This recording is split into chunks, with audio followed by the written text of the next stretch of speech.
Bonjour tout le monde. Aujourd'hui, on va continuer notre cours d'étirement qu'on avait déjà entamé en S2. Et du fait de cette période de confinement, on a pu arrêter nos cours, donc on va pouvoir le poursuivre. La seule difficulté rencontrée pendant ce cours, cet enregistrement, c'est par rapport au cobaye. Donc on va essayer de s'adapter en fonction des moyens du bord. Et on va essayer de s'adapter et pouvoir travailler sur un squelette et pour faire surtout s'il y a moyen de faire des exercices et des auto-étirements sur moi-même. Donc, commençons par le premier muscle. On va entamer les muscles du membre inférieur. Commençons par le premier muscle qui est le psoas. Comme vous le savez tous, la méthodologie de travail est toujours la même. On va toujours avoir recours à la partie anatomique, à l'installation de notre patient, à la position du thérapeute ou du kiné, et puis à l'exécution de la technique d'étirement, en commençant toujours par un étirement passif, et puis par la suite, on peut vous proposer des techniques d'auto-étirement.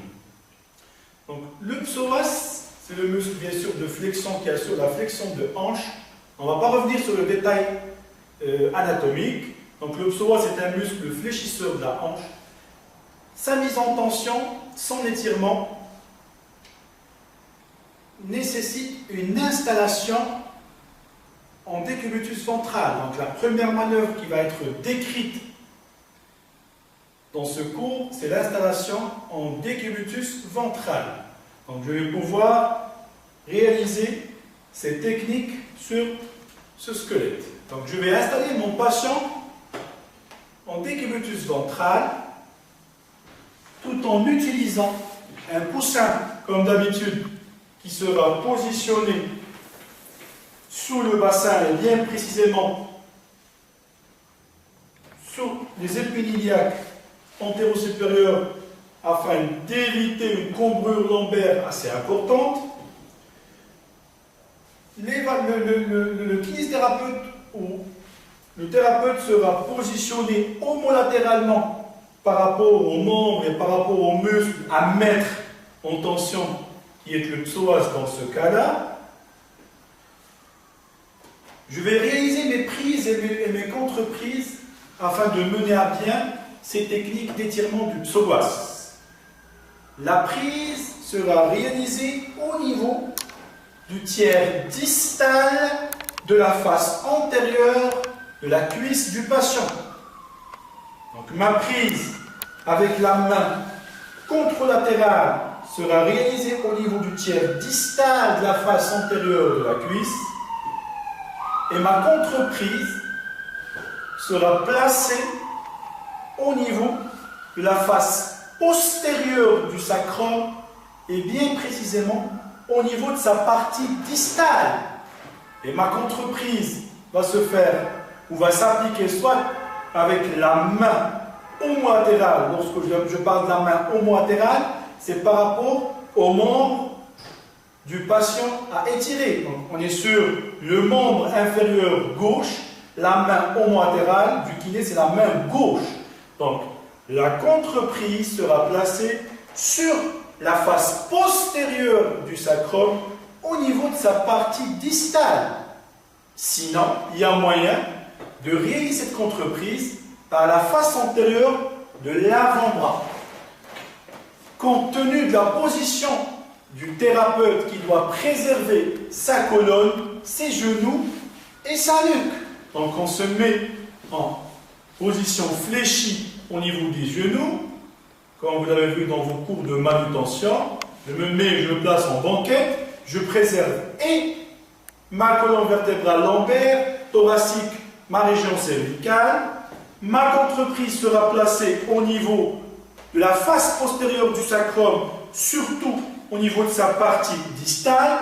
Et il y a bien une raison pour laquelle on va placer cette contre-prise au niveau distal et non pas au niveau de la partie proximale du bassin. Au niveau distal, avec le coussin au niveau de la partie antérieure sous les épines, ça empêche l'exagération de la lordose par effet d'antéversion du bassin. plus on place la contreprise, soit manuelle, soit à l'aide de l'avant-bras, au niveau de la partie haute du bassin, plus on a tendance à déplacer le bassin vers le devant, c'est-à-dire provoquer une antéversion de ce dernier. L'antéversion, comme vous le savez tous, ne peut qu'induire ou qu'exagérer la lordose lombaire. Donc de préférence contreprise, face postérieure du sacrum, au niveau du tiers ou de la partie basse ou distale. Revenons à la prise au niveau du tiers distal de la face antérieure, bien sûr, de la cuisse. Passons toujours en ventral. On lui demande dans un premier temps de se détendre, de se relâcher, de synchroniser en faisant de la respiration, en inspirant par le nez, prendre de l'air, souffler progressivement en pinçant les lèvres, en faisant ce qu'on appelle une expiration filée. Et bien sûr, le temps expiratoire, c'est au moment de la mise en tension musculaire. Voilà. Et on démarre notre manœuvre. Genou peut rester détendu en position d'extension, il n'y a pas de problème. Contreprise tiers distal, prise au niveau distal fémoral, et on induit un mouvement d'extension de hanche. À savoir que le psoas est un muscle fléchisseur. Donc sa mise en tension nécessite un travail ou une manœuvre d'extension au niveau de la hanche. Cette manœuvre ou cet étirement qui doit être exécuté ou réalisé d'une façon progressive afin de ne pas brusquer, de ne pas provoquer de douleur ou de ne pas provoquer une réaction de défense musculaire, et par conséquent, le patient vous empêchera à continuer la manœuvre. Patient ventral, coussin sous le bassin pour délordoser et prévenir et éviter l'antéversion du bassin, prise au niveau tiers distal face antérieure du fémur, contreprise à l'aide de la face antérieure de l'avant-bras ou en plaçant la main à plat au niveau de la partie postérieure et basse du sacrum, en demandant au patient de prendre un souffle, d'inspirer profondément et de démarrer l'expiration pendant la manœuvre d'étirement. On ne force pas l'étirement et on induit un mouvement d'extension de hanche.